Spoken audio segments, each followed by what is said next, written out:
Okay, thanks for your time today, Paul.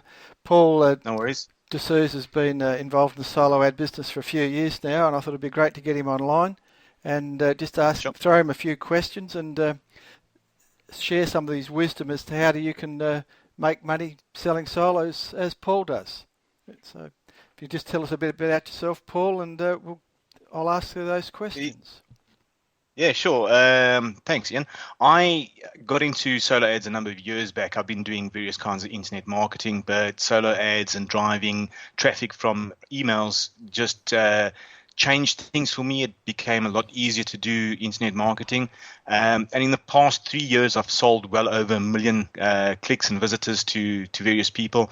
So it really has been a good founding for my business. Okay, great.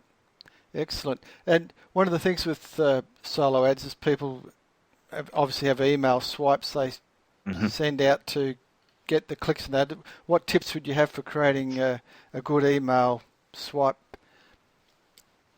Okay. I see a lot of people using some very, very shady subject lines and emails when they send out their broadcasts. Things like promising people money. Now that is a big no-no in my point of view.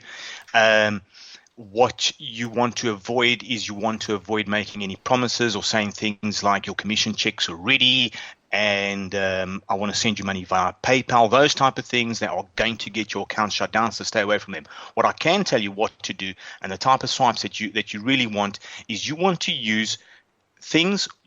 You need to try and get into the mindset of someone who's looking to try and make a bit of extra money. Ask them questions in your subject lines. Why not ask them a few questions like, would this work for you? Because then it invokes a response from them, because that is a question that they're going to be asking themselves. They will then open your swipe and read through it. If you do have their first name included, maybe once or twice in the email, say, hey, first name, I thought about you when I saw this, and I was wondering if you have a few minutes to take a look at this, because I really think it could be helpful to you. This is when you're Okay then, writing generic swipes. So sure. try and be personal. Try and build a bit of a relationship. Do not make any false promises.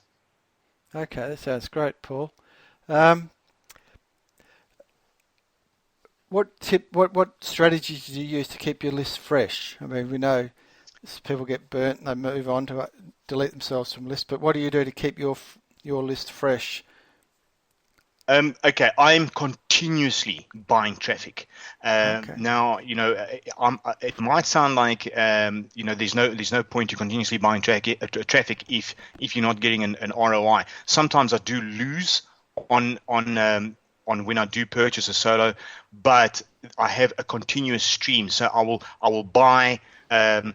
Say a 1,000 click solo might last me 3 days, or might take 3 days to come in. So I will start today with 1,000 clicks, and then purchase another one in about a day and a half, and then another one a day and a half after that. So you've got this continuous flow of traffic. Then the minute that I sell any traffic of my own, I immediately reinvest at least 70 to 80% of that money back in, and I keep a very, very small amount. That small amount will grow, and that is what you can actually live off. But you need to be Okay. reinvesting at least 70% of money that you make from selling solos back into your business. Okay then. And when you're selling clicks, hmm you have sorry, when you are getting subs onto your list, you have a squeeze page. Is there any tips on squeeze pages as to how to get people to sign up to your list? There's a number of things, Ian. One of the top things which I always try and tell my students and tell people that come and ask me for advice when it comes to squeeze pages, and people need to understand that mobile traffic is slowly overtaking desktop traffic on the internet. Now Yep. that means Yep. that more and more people are Yes. surfing from mobile phones and from tablets. You need to make sure that your squeeze page looks good on a mobile device. It needs to be responsive. It doesn't really cost you much in order to take a page that you might have gotten designed. Go to Fiverr.com and get a designer there for $5 to make it responsive. All he's going to do is he's going to change some of the code, he might resize some of your images so that it looks good on a mobile device. The other thing I can Okay. say is, like the swipes, okay, you need you need to possibly try and get into the mind of a person, ask them personal questions on your squeeze page. Do you want to make a difference to your life?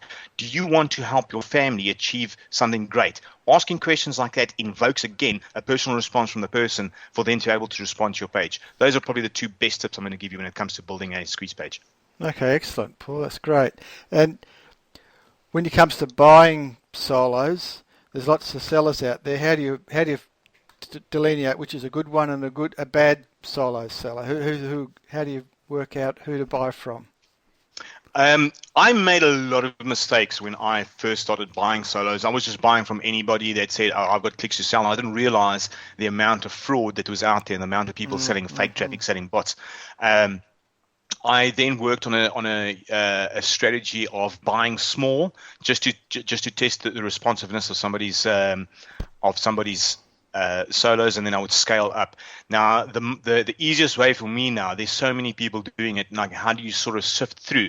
There's a Facebook group on Facebook that focuses on sales, and people give one another testimonials based on the sales that they've received, not the clicks, not the opt-in amount. But if a person makes a sale, they then give a testimonial to the seller, and they list it in this group. Now, that group is called Solo Ads Sales Testimonials. You can search it on Facebook and join that group, because there are tons of people in there that have gotten reviews from other people where they state that they've received a sale. Now, how you actually use that group is, if you find someone that you're thinking of buying traffic from, search inside that very same group for that person. If they've got multiple testimonials from other people, all stating, "I bought from Ian Kane and I got a sale from him. I bought from Ian, I got 2 sales. I bought from Ian, I got 5 sales." You then would know that Ian is a good seller. Okay, that's excellent. Excellent. Yeah. What's one thing to avoid that most people? One mistake to avoid that most people make when they start out in solo business? Well, I kind of mentioned it regarding reinvesting back into your business. But what I found a lot of people do is, they kind of get the idea that building a list is building an asset, but they don't feed it. It's like with anything. I mean, if you're trying to raise a child, you need to feed that child. A list is the same thing. Reinvesting at least 70% of the income that your list makes you back into your list is going to keep it fresh. It's going to keep it responsive. You'll be able to continue selling from it. A lot of people, what they do is they build a list to 5,000-6,000, and they realize that they can get 100 or 200 clicks out of it, or however many, and then they go around advertising, "Oh, I've got 200 clicks for sale, I've got 200 clicks for sale." What eventually happens over time is that it drops 150, 140, 120, 80. But now they've made commitments to people saying, I've got 200 clicks for sale. And then when they can't deliver those clicks, they then start resorting to very underhanded tactics. They then start dabbling in fake traffic, or mixing fake traffic with their real traffic. And a lot of these guys eventually get caught out, and then they're out of business. So my best advice for anyone who wants to build a list: reinvest at least 70% of your income back into your list to keep it fresh. Okay then. I don't know whether that answers the next question, but once you get established, you want to take your business to the next level and grow your business into a real money-making machine. What strategies would you use then? The one thing that I did in order to start scaling up and being able to start selling a lot of clicks was, I didn't keep all my eggs in one basket. And a lot of people make this mistake, is they build one list, and anything can go wrong. I've seen people with big lists, 40,000 subscriber lists and bigger, get shut down. Because they might have used a bad swipe or whatever the case is. Sure. And you can mitigate that risk by opening up another list and having a separate list on a different platform. So if you've got an Aweber list, you can go and open up a GetResponse list. What a lot of people are also doing these days is they're using self-hosted solutions. They've got their own servers. Something like that mitigates the risk of you actually getting shut down. Now, if you got multiple lists, if you got 3 lists and one of them get shut down, at least you're still keeping 66% of your business alive. Sure. But if you got all your business on one list, and that list gets shut down, and we're not talking about the list, we're talking about the account. So what people Yes. do is they create multiple lists within the same account, but they shut your entire account down. So if Yes. you've got a list in sports, and a list in gambling, and a list in making money online, or whatever the case is, all on the same account, you lose every single one of them. Yes. And sometimes Aweber won't even give you the subscribers. So just be really careful when it comes to scaling your business. Instead of scaling one list, rather try 2 or 3. There's some people that open up multiple Awebers. Aweber don't really like that, but it is what it is. People will do it. So that's the best advice I can offer to anyone who wants to scale. If you're going to scale, more lists. Separate platforms, preferably. Separate platforms, yeah. Okay, then. And what areas of the business can be outsourced so others do the grunt work, leaving you more time to work on your business and not in it? Okay. When it comes to things like buying traffic, okay, now the one thing that I would recommend is people build their own, what you might call a solo dex, which is a list of people that they would buy from on a regular basis. Now, there are so many solo ad sellers out there. My personal list is well over 500 sellers that I can turn to at any one time and buy from them. How to outsource the buying part is, you could train someone from Freelancer, or you can find yourself a VA, and you give them that list. And when it comes to time to buying, you give them the list and you say, I need 4,000 or 5,000 clicks, or however many. It doesn't really, it doesn't have to be a big amount. You might need 500, and you want 100 from different people. They then have a list, and you say, right, please, whoever from this list has got, let me know, and then you'll make the payments to them. So you can outsource the selling part. You can outsource the selling part to a VA or someone from Freelancer or Odesk or a place like that. Selling, initially I wouldn't advise people go out and get a VA or outsource the selling part, because at the end of the day, a solo ad business is a very personal business, and you want to build yourself up as your own brand. So you want people to know your name. You want people to know that you are Ian Kane. So initially, while you build up your name, you would actually do the selling. But once you are established, you can then outsource the selling part to a VA, who would then go around and say, I've got clicks available from Ian Kane, top seller of 2014 or whatever, and then they would then buy through your VA, and your VA can go and join all the Skype groups and all the Facebook groups and post ads on your behalf. So there's 2 areas of the business that can be outsourced. The third, I would say,